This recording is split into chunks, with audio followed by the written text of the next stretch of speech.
thank you, Dr. Winstrup, and thank you to the Whip for all that you do for our veterans and our service members.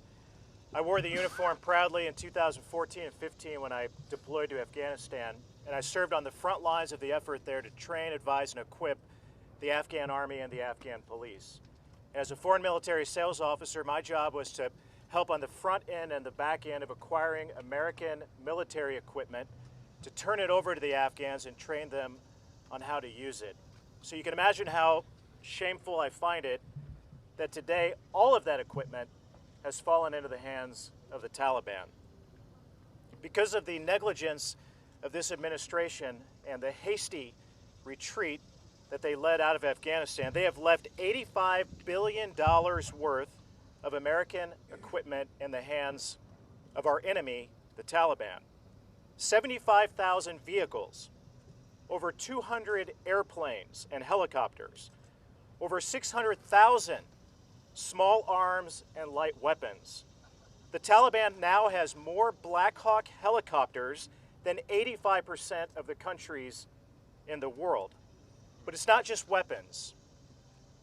They have night vision goggles, body armor, and, unbelievably, the Taliban now has biometric devices which have the fingerprints, eye scans, and biographical information of all of the Afghans who helped us and were on our side over the last 20 years.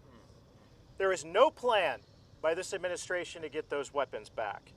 There is no plan to account for any of this equipment or these weapons.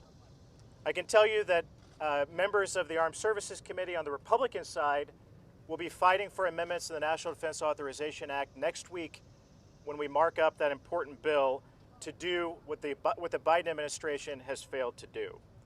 Let me be very clear. If any American is harmed, injured, or killed and not safely evacuated out of Afghanistan, or if any of these weapons or this military equipment is used to harm, injure, or kill an American now or at any time in the future, the blood is on Joe Biden's hands.